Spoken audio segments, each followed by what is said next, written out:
નમસ્કાર, આપ જોઈ રહ્યા છો સંદેશ ન્યૂઝ અને હું છું આપની સાથે ઝીલ. વોર રૂમમાં આજે વાત કરીશું યુદ્ધની.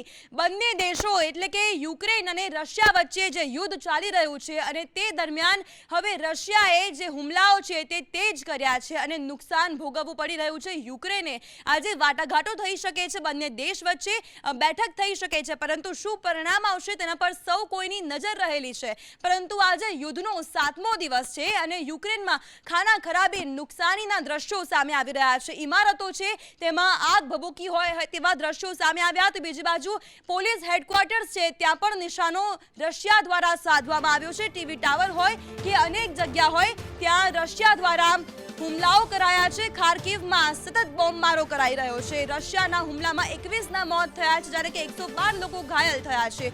રશિયન સેનાએ પ્રસૂતિ ગૃહ પર પણ બોમ્બ ફેંક્યા છે. ખાર્કિવની મિલિટરી એકેડેમી પર રોકેટ દ્વારા હુમલો કરાયો છે. એટલે કે રશિયાએ આ હુમલાઓ તેજ કર્યા છે. તેને લઈને હવે ચોક્કસથી ચિંતા વધી રહી છે, કારણ કે યુક્રેનમાં નુકસાહી અને તબાહીનું મંજર રશિયા દ્વારા પાથરવામાં આવી રહ્યું છે અને નિર્દોષ લોકો છે તે ઘાયલ થઈ રહ્યા છે, મોતને ભેટી રહ્યા છે. તો બીજી બાજુ ભારતીય વિદ્યાર્થીઓ છે તે પણ ત્યાં ફસાયેલા છે અને ચિંતાનો માહોલ તેમના વાલીઓમાં પણ જોવા મળી રહ્યો છે, કારણ કે અત્યારે બોર્ડર પર તમામ લોકો અટવાયેલા છે. તો ખાર્કિવમાં મિલિટરી એકેડેમી પર પણ અત્યારે નુકસાની જોવા મળી રહી છે. હેડક્વાર્ટર પર હુમલામાં અત્યારે લોકો ઘાયલ થયાના સમાચાર મળી રહ્યા છે. રશિયાએ ખાર્કિવમાં હુમલાઓ તેજ કર્યા છે. હુમલામાં 21ના મોત થયા છે જ્યારે કે 112 લોકો ઘાયલ થયા હોવાના સમાચાર પ્રાપ્ત થઈ રહ્યા છે. તો રશિયા દ્વારા એક બાદ એક વિસ્તારને ઘેરાબંધી કરી નાખવામાં આવી છે અને સેના દ્વારા ગોળીબાર કરાઈ રહ્યો છે. રોકેટ વડે હુમલો થઈ રહ્યો છે અને રસ્તા પર સેનાની ટેન્ક ફરી રહી છે. એટલે કે ભયાનક માહોલ અત્યારે ત્યાં સર્જાયો છે અને તેને જ લઈને ચિંતા પણ વધી રહી છે. અત્યારે ભારતીય એમ્બેસી છે તે પણ તમામ જે ફસાયેલા વિદ્યાર્થીઓ છે તેમના સંપર્કમાં છે અને તેમને બહાર કાઢવાની કોશિશ થઈ રહી છે. ભારતીય સરકાર દ્વારા મિશન ગંગા હેઠળ, ઓપરેશન ગંગા હેઠળ તમામ લોકોને બહાર કાઢવામાં આવી રહ્યા છે. આપને જણાવી દઈએ કે C-17 ગ્લોબ માસ્ટરનો પણ અત્યારે ઉપયોગ કરાઈ રહ્યો છે, પરંતુ તમામ લોકોને એક સાથે લાવવા માટે એક મોટો પડકાર છે. પરંતુ યુદ્ધનો 7મો દિવસ છે અને હુમલાઓ હજી પણ યથાવત છે. અનેક જગ્યાઓ પર બોમ્બ મારો થઈ રહ્યો છે.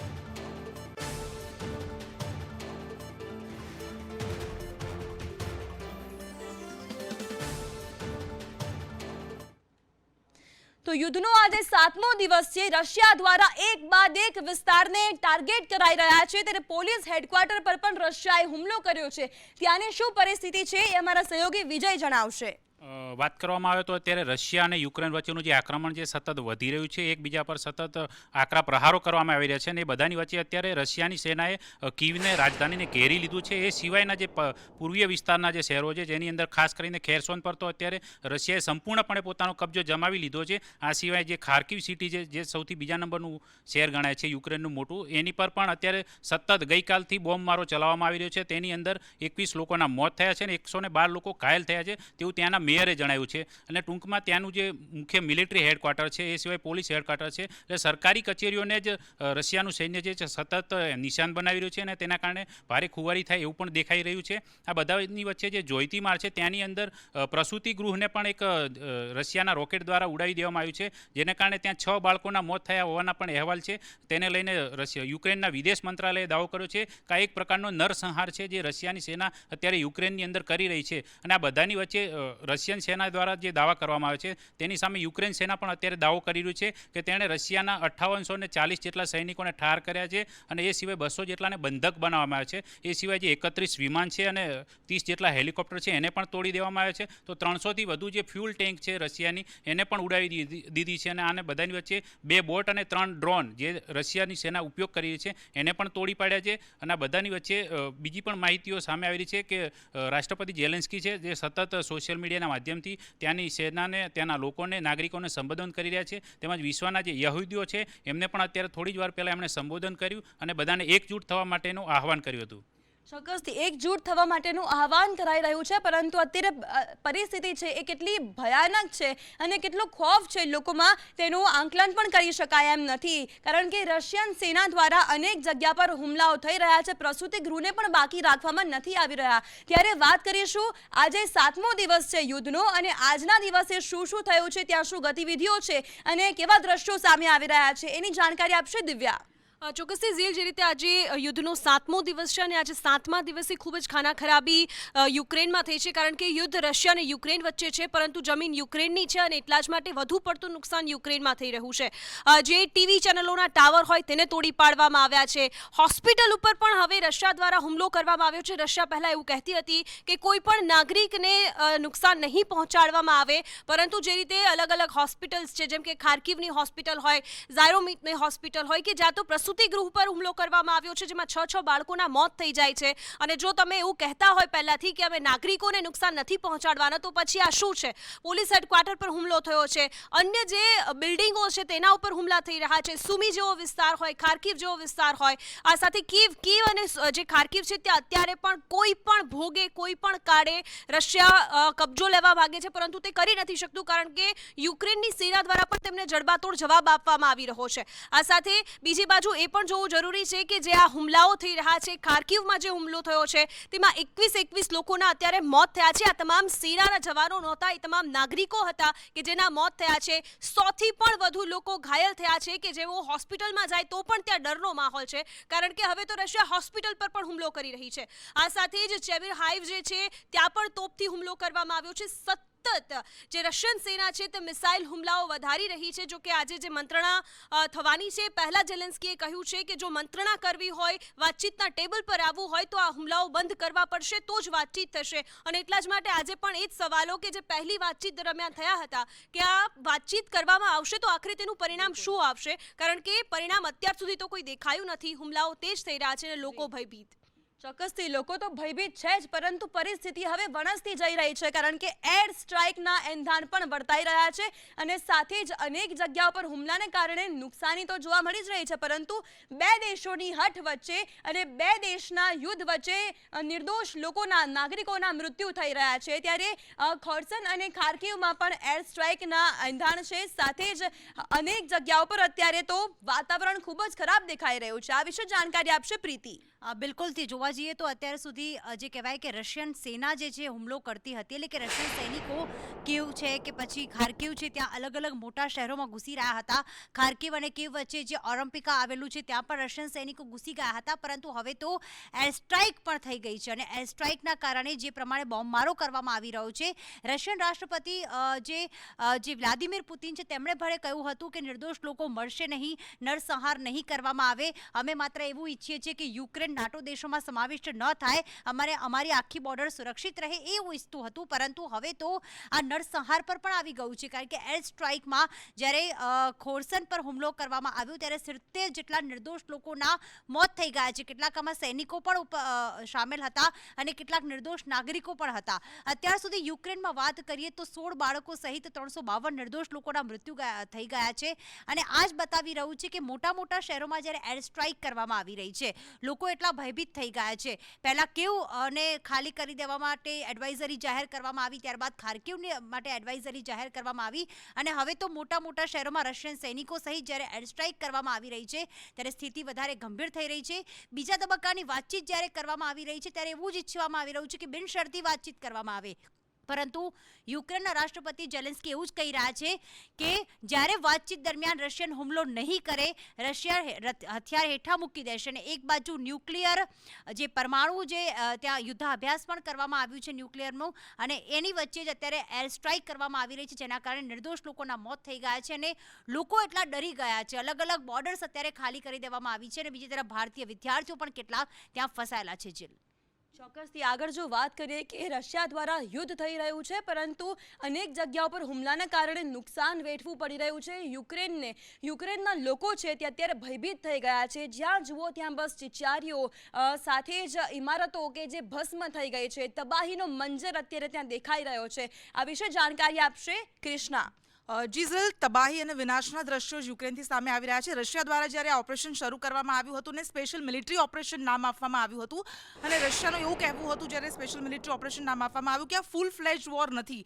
યુક્રેનને ડરાવવા માટે હજુ રશિયાનું એવું કહેવું છે કે નાના મોટા છમકલા થઈ રહ્યા છે, પરંતુ જે રીતે યુક્રેનથી દ્રશ્યો સામે આવી રહ્યા છે, એક તરફ છે વિશ્વનો સૌથી મોટો દેશ અને એક તરફ છે વિશ્વના 45મો સૌથી મોટો દેશ, એટલે બંને વચ્ચેનું અંતર સ્પષ્ટપણે જોઈ શકાય છે. એક તરફ વિશાળ દેશ છે, એક તરફ તેની સામે એક નાનકડો ટચુકડો દેશ છે અને એ તેની સામે કેટલું લડી શકે એક સવાલ છે, પરંતુ તેમ છતાં યુક્રેન મજબૂત લડત આપી રહ્યું છે અને કદાચ રશિયાએ પણ આ નહીં વિચાર્યું હોય, કલ્પના નહીં કરી હોય કે યુક્રેનના નાગરિકો પણ હથિયાર લઈને આવી જશે, યુક્રેનની મહિલા સાંસદો આવી જશે, યુક્રેનની અભિનેત્રીઓ સામે આવી જશે લડવા માટે. અને અત્યારે જે દ્રશ્યો સામે આવી રહ્યા છે, આપણે પહેલા પણ જે રીતે વાત કરી કે અત્યારે જે મૂળ આખું લક્ષ્ય છે કીવ તો છે જ, પરંતુ ખાર્કિવ કે જે યુક્રેનનું સૌથી મોટું બીજું શહેર છે, 14,20,000 કરતાં વધારે વસ્તી ધરાવતું આ શહેર છે અને પહેલેથી જ આ જે શહેર છે તેના પર કબજો મેળવવા માટે રશિયા પ્રયાસ કરી રહ્યું છે. વારંવાર હુમલા કરવામાં આવી રહ્યા છે અને પેન્ટાગોન તરફથી જે અત્યારે અનુમાન લગાવવામાં આવ્યું છે કે રશિયા તરફથી અત્યાર સુધીમાં 400 મિસાઇલ દાગવામાં આવી છે અને બંને પોતપોતાના દાવા કરી રહ્યા છે. એક તરફ યુક્રેન એવું કહી રહ્યું છે કે 5,500 કરતાં વધારે રશિયન સૈનિકોને અમે ઠાર માર્યા છે, જો કે રશિયા આ દાવાનો ઇનકાર કરી રહ્યું છે. બીજી બાજુ યુક્રેનના 350 કરતાં વધારે લોકો મૃત્યુ પામ્યા છે, 16 બાળકોનો પણ સમાવેશ થાય છે. પરંતુ આ બધા વચ્ચે એટલા માટે આ યુદ્ધને નરસંહાર કહેવામાં આવી રહ્યો છે કે જ્યારે કોઈ બે દેશ વચ્ચે યુદ્ધ થતું હોય ત્યારે બે દેશના સૈનિકો લડતા હોય છે, પરંતુ અહીં નિર્દોષ નાગરિકોને નિશાન બનાવવામાં આવી રહ્યા છે. પહેલા જે રીતે કહેવામાં આવતું હતું અને દેખાઈ રહ્યું હતું, 64 કિલોમીટરનો આખો જે કાફલો છે, રશિયન કાફલો, તે કીવ તરફ આગળ વધી રહ્યો છે. ગતિ ધીમે પડી ગઈ છે કારણ કે ઠેર ઠેર વિનાશ છે, તબાહી છે અને તેના કારણે. પરંતુ શરૂઆતમાં જે હતું કે બંને દેશના સૈનિકો લડશે, પરંતુ હવે જે રિહાયશી વિસ્તારો છે, જે રહેવાસ વિસ્તારો છે, જે લોકો રહી રહ્યા છે, વસવાટ કરી રહ્યા છે, એ વિસ્તારોને નુકસાન પહોંચાડવામાં આવી રહ્યું છે, એ વિસ્તારોને તબાહ કરવામાં આવી રહ્યા છે. અને બીજી સૌથી મહત્વપૂર્ણ બાબત એ છે કે હવે આ યુદ્ધ એવું નથી લાગતું કે આમાં કોઈ સંવાદને કારણે થોડું પણ ઓછું થશે, વધારે ભયાનક થશે તેવું જ લાગી રહ્યું છે. બિલકુલ, જો આ નાનકડા છમકલા હોય તો પછી એનો અંદાજો લગાવી શકાય છે કે આગળ શું થઈ શકે છે. જો રશિયા દ્વારા વધુ હુમલાઓ કરાશે તો તહેસ નહેસ થઈ જશે બધું જ યુક્રેનમાં. હવે વાત કરીએ રશિયાની. રશિયા દ્વારા આ યુદ્ધ છે તેને રોકવામાં નથી આવી રહ્યું અને તેના જ કારણે તમામ જે દેશો છે તે અત્યારે આકરા પ્રતિબંધો રશિયા પર લાદી રહ્યા છે. લોકોમાં રોષ પણ જોવા મળી રહ્યો છે. રશિયા પર કયા કયા પ્રતિબંધો લાદ્યા છે તેની જાણકારી આપશે દેવાંશી. દેવાંશી, રશિયાએ પણ હવે ભોગવવું પડશે. અમેરિકા જેવો દેશ કે જ્યારે એ સિરિયા, અફઘાનિસ્તાન, યમનમાં જ્યારે ઘણા શોષણો કરે છે અને વિધ્વંસ કરે છે ત્યાં સુધી એ વખતે પ્રતિબંધો લગાવવાવાળું કોઈ નથી હોતું, પણ આ રશિયા છે સામે યુક્રેન લડી રહ્યું છે ને એટલે જ સૌથી મોટો પ્રતિબંધ. અત્યારે એર સ્પેસ પર પ્રતિબંધ લગાવી દેવામાં આવ્યો છે. એપલ પે, ગૂગલ પે જેવી સર્વિસ ત્યાં બંધ છે. ગૂગલે પોતાની સર્વિસ જેવી બંધ કરી તરત જ મોસ્કોના મેટ્રો સ્ટેશન્સ પર આપણે કતારો લાગેલી જોઈ હતી, લાંબી લાઇનમાં લોકો ગોઠવાઈ ગયા હતા કારણ કે બધી જ સિસ્ટમ બંધ થઈ ગઈ છે. એવું એ પણ કહેવાઈ રહ્યું છે કે રશિયાની પાસે પોતાનું ઇન્ટરનેટ છે એટલે પોતાની સુવિધાઓને શરૂ કરી દેશે, પરંતુ યુદ્ધ થાય એટલે કોઈ પણ દેશ વર્ષો પાછળ જતો રહેતો હોય છે અને રશિયા સાથે પણ કદાચ એ જ સ્થિતિનું નિર્માણ થઈ રહ્યું છે. એ સિવાય અમેરિકાએ જ્યારે કહ્યું હતું કે એને યુએનએસસીમાંથી પણ અમે હટાવવાની કોશિશ કરીશું, એ પ્રકારની વાત પણ કહેવામાં આવી છે. જો યુએનએસસીમાંથી રશિયાને હટાવી દેવામાં આવે છે તો બહુ જ મોટું કદમ હશે. એ સિવાય જે દેશો અને બેલારુસ જેવો દેશ કે જે સમર્થન આપી રહ્યો છે રશિયાને, તો એના પર પણ પ્રતિબંધ લગાવવામાં આવ્યો છે. રશિયાનું જે રૂબેલ છે એનું પોતાનું ચલણ છે એ એકદમ ડાઉન જઈ રહ્યું છે. એ સિવાય યુરો, પાઉન્ડ એ બધામાં એના વેપાર પર પ્રતિબંધ પહેલેથી જ લગાવી દીધો છે અને બાકીના નવા પ્રતિબંધો ચાલુ છે. આજુબાજુના દેશો સહયોગ નથી કરી રહ્યા. એક બાજુ યુદ્ધ છે અને એટલે દેખીતી રીતે રશિયાની સ્થિતિ ખરાબ થઈ રહી છે. બિલકુલ, રશિયાની સ્થિતિ ખરાબ થઈ રહી છે. હજુ પણ કડકમાં કડક પ્રતિબંધો રશિયા પર લાદવામાં આવશે. બીજી બાજુ અમેરિકાના જો બાઇડન છે તે પણ વારંવાર કહી રહ્યા છે રશિયાને કે રશિયાએ પરિણામ ભોગવવું પડશે. એટલે કે રશિયા જ્યાં યુદ્ધ કરી રહ્યું છે, નુકસાન પહોંચાડી રહ્યું છે, તેના કારણે સામાન્ય લોકોને નુકસાન પહોંચી રહ્યું છે. ત્યારે હવે પુતિનને પણ તેમણે આકરા શબ્દોમાં ચેતવણી આપી છે. જો બાઇડને શું કહ્યું છે તેની જાણકારી આપશે ભાવિની.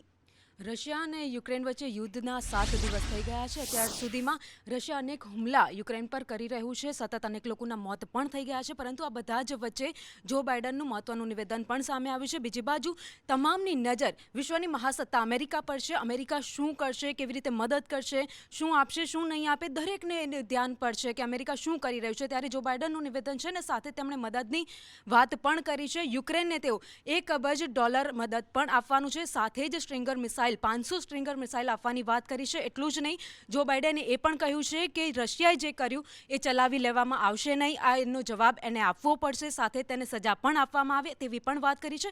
બીજી બાજુ તેણે સેનાની મદદ આપવાની તો વાત કરી છે, પરંતુ એ કહ્યું છે કે સેના યુક્રેનમાં લડશે નહીં રશિયા સામે.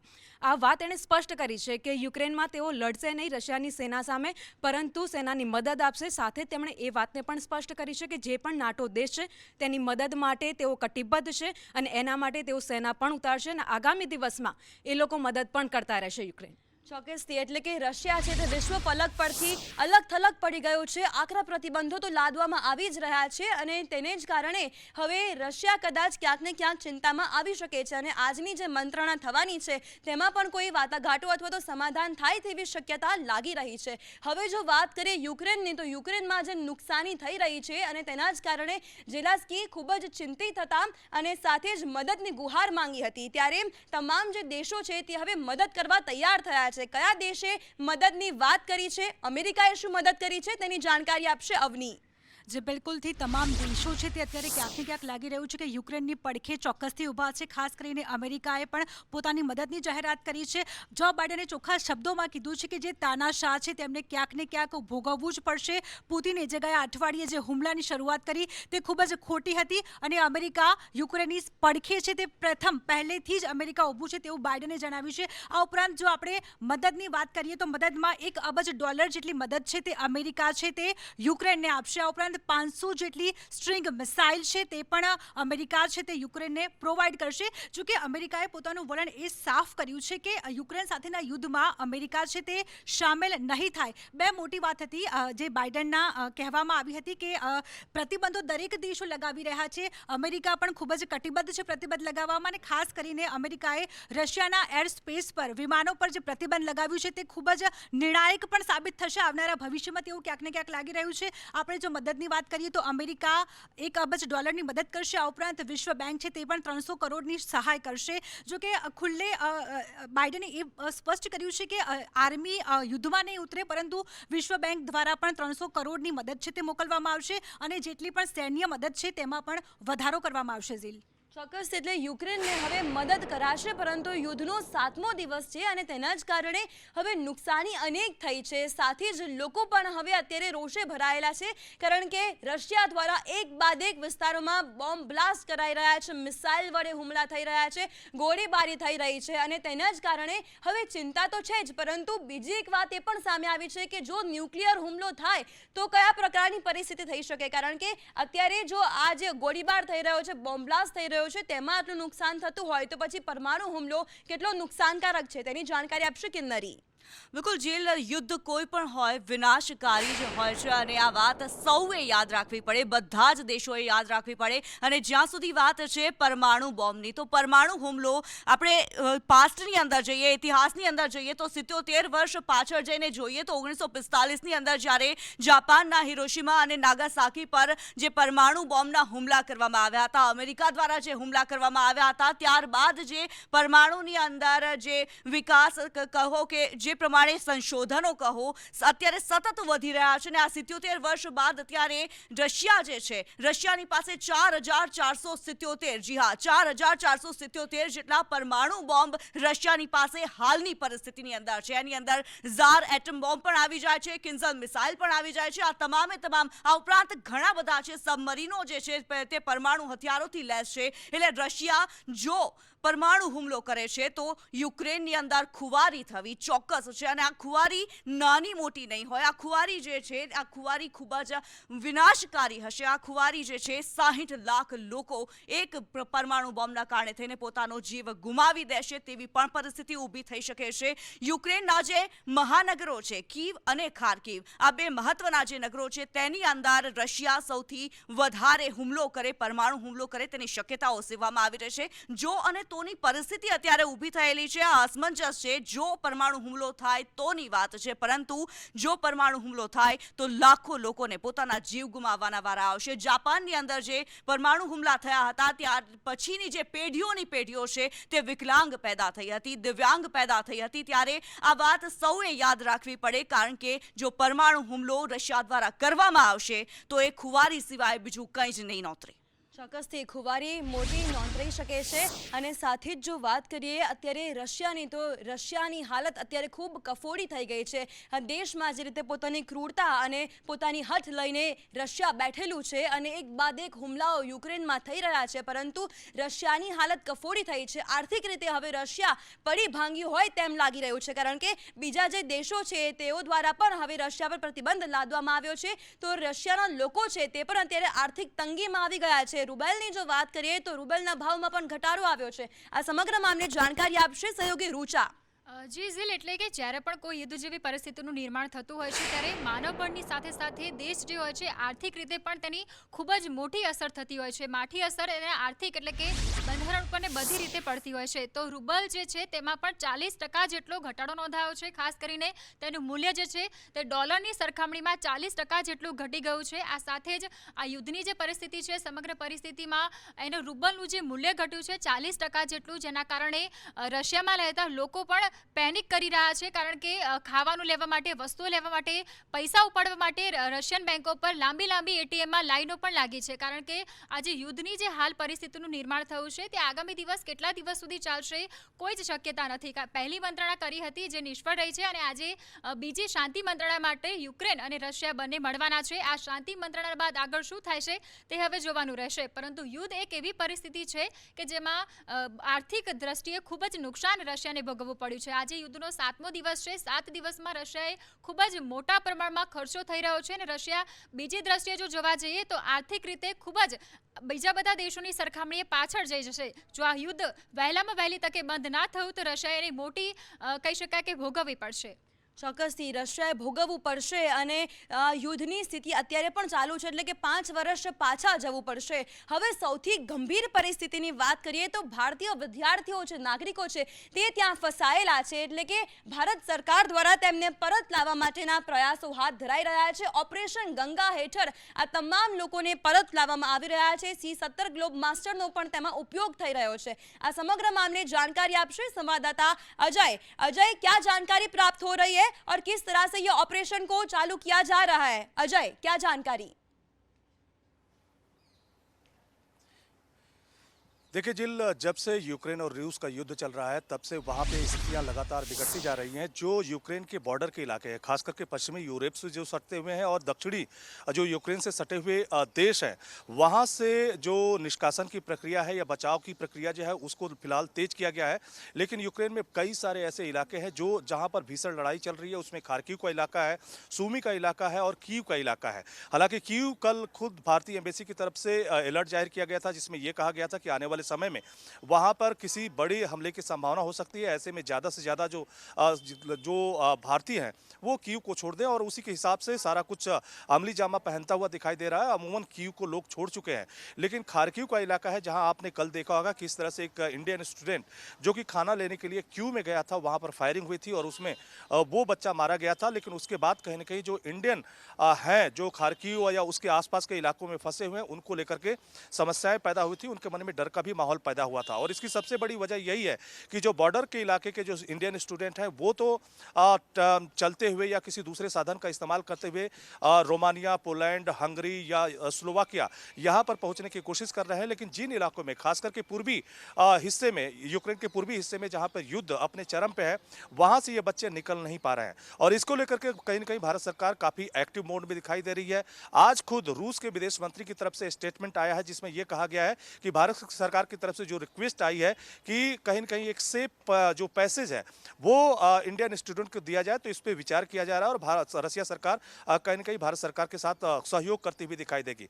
और इसी तरह से भारत सरकार की तरफ से पोलैंड, हंगरी, स्लोवाकिया, रोमानिया और जो मालदोवा है इनकी सरकारों के साथ भी बातचीत की गई है और ये कहा गया है कि जो भी इंडियन स्टूडेंट फंसे हुए हैं उसमें ये सरकारें सहयोग करें और इन सरकारों की तरफ से सहयोग भी मिलता हुआ दिखाई दे रहा है. फिलहाल मिशन गंगा अभियान जो इंडियन स्टूडेंट को निकालने के लिए जोर शोर से चलाया जा रहा है रहा है उसमें प्लेन की संख्या बढ़ा दी गई है। अब प्लेन की संख्या 20 हो चुकी है और आज दिल्ली में 7 फ्लाइट आनी है, जिसमें 2 फ्लाइट आ चुकी है और बाकी की 5 फ्लाइट आने वाले समय में आ चुकी होंगी। तो एक तरह से जो इवैक्यूएशन का जो प्रोसेस है वो लगातार बढ़ाया जा रहा है। और इस बीच जी, बिल्कुल अजय। एयरफोर्स के भी दो विमान है C-17 जो बिल्कुल, कि जम्बो जी विमान अजय। कहे जाते हैं। इसमें जी। बड़ी संख्या में भारतीय आ सकते हैं, उनको भी इस इवैक्यूएशन के प्रोसेस में लगाया गया है। જી અજય શુક્રિયા જાણકારી દેને કે લીએ એટલે કે ઓપરેશન ગંગા યુદ્ધના ધોરણે અત્યારે યથાવત રાખવામાં આવ્યું છે અને વધુ 7 ફ્લાઇટ છે એ વિદ્યાર્થીઓને લઈને પરત ફરવાની છે, પરંતુ એ વચ્ચે એક રાહતના સમાચાર એ આવ્યા છે કે રશિયાના રાજદૂતે કહ્યું છે કે ભારતીય વિદ્યાર્થીઓને સહાયતા આપવામાં આવશે, એટલે કઈ રીતની સહાયતા આપવામાં આવશે તેની જાણકારી આપશે સહયોગી ધવલ। જી જીલ, જણાવી દઉં કે ઓપરેશન ગંગા અંતર્ગત જ્યારે ભારતીયોને યુક્રેનથી લઈ આવી રહ્યા છે ત્યારે ઘણી બધી મુશ્કેલીઓ ભારતીયો પણ ભોગવી રહ્યા છે। ત્યાંની એમ્બેસી પણ ફરિયાદ કરી રહી છે ભારત સરકારને કે અમને આ સ્થિતિની અંદર રશિયા અને રશિયન સૈનિકો પણ તકલીફમાં ભોગવી રહ્યા છે। પરંતુ રશિયન રાજદૂત જે ભારત સ્થિત છે ડેનિસ ઓલ્પીવ, એને એવી સ્પષ્ટતા કરી છે કે ભારત અમારો મિત્ર દેશ રહ્યો છે અને અમે બાહેંધરી આપીએ છીએ કે રશિયન સેના ક્યારેય ભારતીયોને યુક્રેનની અંદર હેરાન નહીં કરે અને ખાર્કિવ કે પૂર્વ યુક્રેનના જે સ્થળોએ ભારતીયો ફસાયેલા છે ત્યાંથી બહાર કાઢવામાં પણ મદદરૂપ બનશે। કટોકટીની તમામ સ્થિતિની અંદર રશિયન સેના ભારતીયોની સાથે છે અને ભારતીયોને બહાર કાઢવામાં મદદરૂપ બનશે। સાથે સાથે રશિયન રાજદૂતનું એવું પણ કહેવું છે કે ભાઈ યુએનની અંદર ભારતે જે સ્ટેપ લીધું, ભારતે મતદાન નહોતું કર્યું, ભારતે યુક્રેન કે રશિયા કોઈ તરફી મતદાન ન કરી અને જે ન્યુટ્રલ સ્થિતિનો જે સામનો કર્યો છે, ન્યુટ્રલ સ્થિતિ દેખાડી છે, એના માટે પણ વ્યૂહાત્મક સંબંધો રશિયાના અને ભારતના આગળ વધશે એવું રાજદૂતે સ્પષ્ટતા કરી છે। અને આગળ ઓપરેશન ગંગા કે રશિયન સેનાની જ્યાં જ્યાં પણ ભારતીયોને ઇવેક્યુએશન કરવામાં મદદરૂપ બનશે ત્યાં બધી જ જગ્યાએ રશિયન સેના અને રશિયા ભારતની સાથે છે। બિલકુલ, એટલે આશા એ જ રાખીએ કે તમામ ભારતીયો છે તે સુરક્ષિત રીતે પરત આવી જાય અને તમામ લોકો અત્યારે સુરક્ષિત રહે, કારણ કે પરિસ્થિતિ બોર્ડર પર એટલી ખરાબ થઈ ગઈ છે કે ત્યાં બોમ્બ મારો થઈ રહ્યો છે અને કેટલાક નાગરિકો તો એમ પણ કહી રહ્યા છે કે તેઓ 3-4 દિવસથી ભૂખ્યા રહ્યા છે। ત્યારે સરકાર દ્વારા મદદ આપવામાં આવી રહી છે। આપ તમામ લોકો જોડાયા અને માહિતી આપી તે બદલ આપનો ખૂબ ખૂબ આભાર। અને હવે સમય થયો છે એક બ્રેક લેવાનો, પરંતુ અપડેટ સતત આપના સુધી પહોંચાડતા રહીશું। આપ જોતા રહો સંદેશ ન્યૂઝ।